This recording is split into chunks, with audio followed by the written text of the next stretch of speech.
proper, I'd like to say a massive thank you to Big CC Racing for indulging me in this little experiment and letting me use their excellent dyno facilities at a very reasonable price.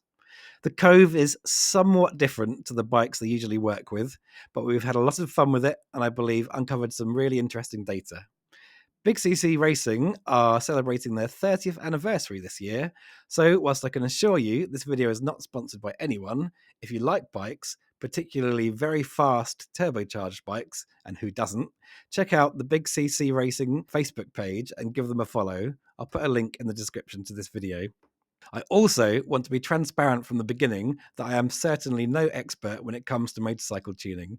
My main reason for testing these ECUs and these exhaust combinations is to find the combination or combinations that work best for the way that I use my bike. While I have tried to be methodical and objective, these tests are a long way from being a scientific experiment. The conclusions I draw from the dyno results are purely my own opinions. I hope they are useful and interesting to other people who are interested in ECU and exhaust combinations for the Kove 450 Rally. But equally, if you are planning to change your ECU and exhaust on your Kove, or indeed any bike, it's always wise to do your own research and, if possible, visit your local friendly motorcycle dyno to make sure your setup is safe to run. Finally, there are a growing number of ECU and exhaust options available for the Kove 450 Rally, and unfortunately, I don't have all of them available to test. In particular, I do not have the US 230.1 mapped ECU, though I may well get that to test in the future, and I do not have the Arrow exhaust, which is recommended for the TRC Enduro ECU. There are, in fact, many cool looking exhaust options now available for the Kove: HP Corsa, SC Project, MIV, and Arrow, to name but a few. But for this test, I'll be using the Rally Pro titanium exhaust and the standard stainless exhaust and combinations of those two.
So after that run with the Rally Pro ECU and the Pro Titanium exhaust, the bike made 46.06 wheel horsepower.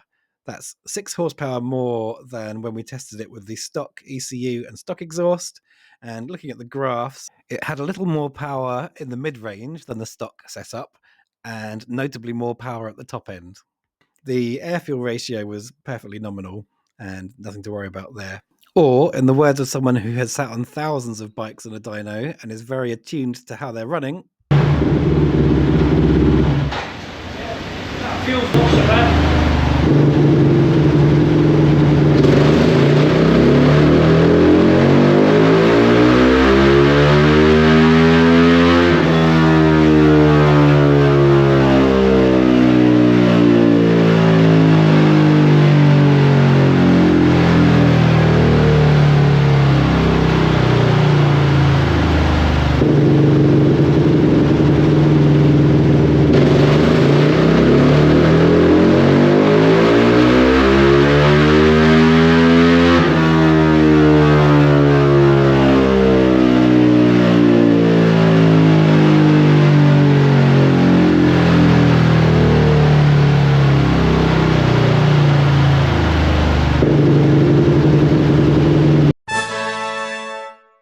that run with the TRC Enduro ECU and the Pro Titanium exhaust was in fact quite similar to the run we just did previously with the Pro Rally ECU. It was a max power of 44.78 wheel horsepower, which is around a 5 wheel horsepower gain over stock ECU stock exhaust. Again, there was a slight increase in the mid-range power to stock, but ever so slightly less than the Rally Pro ECU. And it had extremely similar top-end power to the Rally Pro ECU. And again, the air-fuel ratio was absolutely nominal, so no problems running this ECU with this exhaust, even though it's not one of the ones recommended, or at least it's not the exhaust that was specifically used to tune the TRC Enduro ECU. That exhaust is the Arrow full system, and I imagine that'll be absolutely spot on. But again, I thought this ECU performed really, really well and shows that you can in fact run it with the Pro Rally exhaust. If you take a look on the TRC website and look at the Enduro ECU, you'll see that they state very clearly that the ECU does not work with the standard catalytic converter and standard exhaust system. So at the very minimum, you need a Decat in order to run this ECU. If we take a look at the dyno graph of the runs from the Rally Pro ECU and the TRC Enduro ECU with the Pro titanium exhaust, we can see that they both perform very well. In fact, quite similarly. As mentioned, you can see a little more mid-range from the Rally Pro ECU, which is no doubt because it has been specifically tuned for this exhaust system. Their performance is very similar at the top, and peak power is almost exactly the same.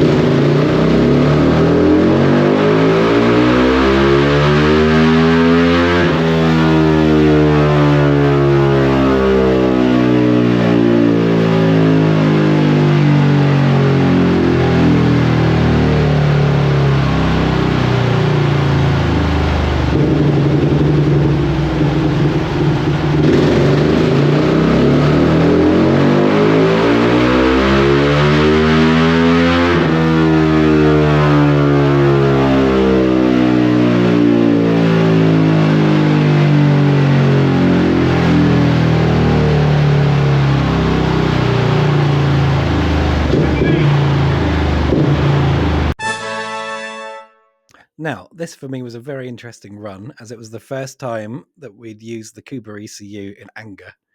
It actually made the most power of all the runs so far at 47.43 wheel horsepower, which is a 7.5 wheel horsepower increase, near enough, over stock. Looking at the graph, it had a very linear power delivery, which on the face of it is very good. However, I don't believe this is a safe configuration to run with this exhaust, because when we looked at the air-fuel ratios, it was very lean, particularly in the middle of the run where it went completely off the scale. Running this configuration for any length of time is likely to cause problems, especially if you're often riding at full throttle. Lean burning can cause overheating, which potentially damages a number of different components. It can also increase the susceptibility of the engine to knock. The danger is that these excessive temperatures in the engine could lead to burnt valves, holes in pistons, ringland failure, and all kinds of things that you probably don't want to be dealing with your bike.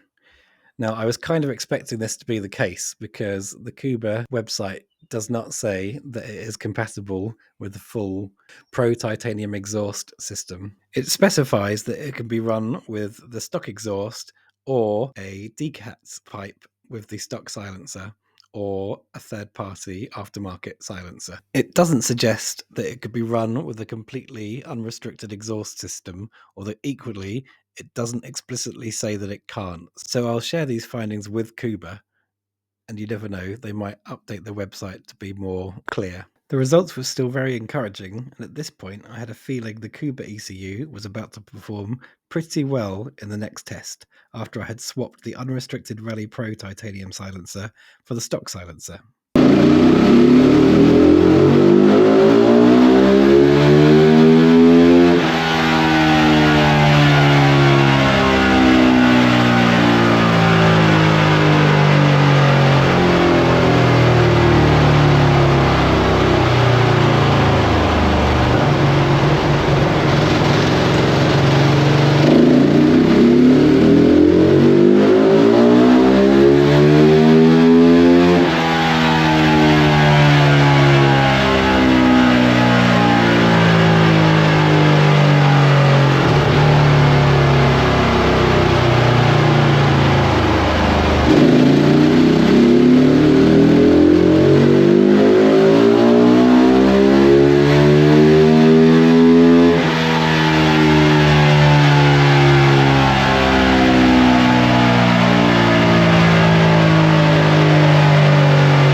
So, as I'd hoped, the Coober ECU with this configuration of the Pro Decat downpipe and the standard silencer produced the highest power figures of all of the runs so far, with 48.99 wheel horsepower.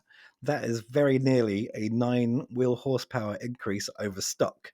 And if we have a look at the graph, which we'll do so in a minute, there was a linear power increase across the rev range. And of course, that's the best top-end power we've seen so far. Whilst the air-fuel ratio was marginally lean, it was within the parameters that I would feel relatively safe in terms of running it long-term. You can see here that the power delivery is nice and linear. This usually makes a big difference to the way a bike feels when riding it in the real world. The area under the curve almost matters more than the peak power figures, as this indicates performance gains across the rev range. The air-fuel ratio is pretty stable here, perhaps on the lean side of optimal, but still safe. You can see we did have a slight issue with the wideband sensor not reading correctly until higher speeds, which was later fixed by blowing some compressed air through it. I'm happy that the readings we did get indicate the setup is safe to run, but of course, other opinions may differ, and everyone is welcome to draw their own conclusions. I was really pleased to see the Coober ECU deliver good results in this configuration. The power increase is very nearly 22% versus the figures we got when we ran the bike in stock configuration. This is certainly going to be noticeable when riding the bike. The fact that the power is delivered in a linear manner will likely make that power very usable both off-road and on-road.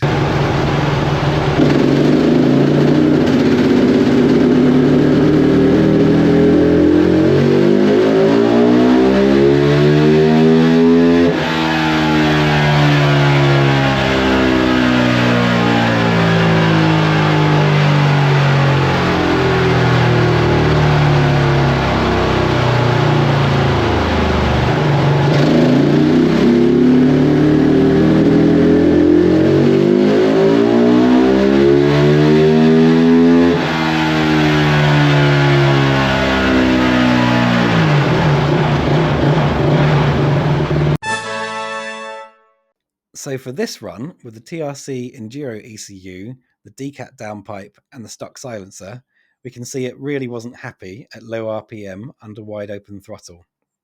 Whilst it still had a 6 horsepower increase over the stock figures, it wouldn't necessarily be very much fun to ride in this configuration. It was a little rich on the air-fuel ratio, particularly at the top end, which is not to be unexpected.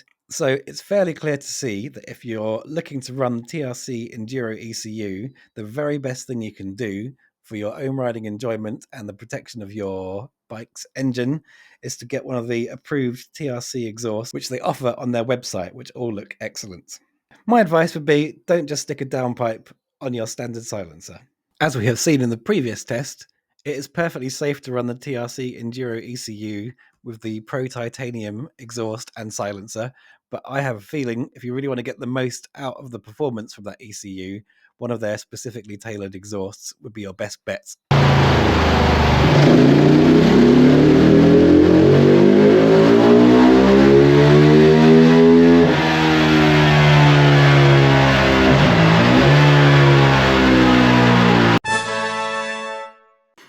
Much like the TRC ECU, the Pro ECU is clearly not designed for this exhaust configuration.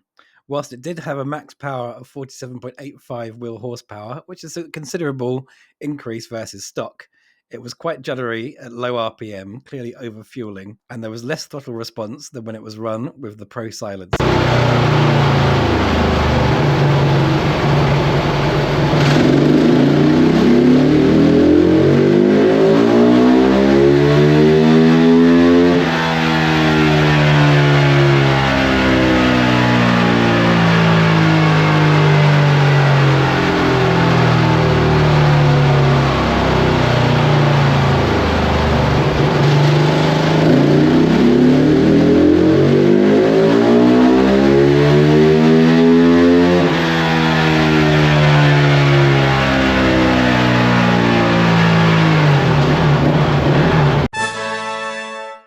Now, I thought it was really important to run this final test to answer the question often seen on Facebook groups and forums: can I run a Decat downpipe on the stock ECU? Will the bike make more power, and will it be safe to run? Well, we can see that in fact, the bike does make more power. The max power here was 47.84 wheel horsepower, which is a decent jump. It also sounds perfectly smooth, so without measuring air-fuel ratios, you could very easily be convinced that the configuration was safe. However, looking at the graph, it was massively lean, completely off the scale.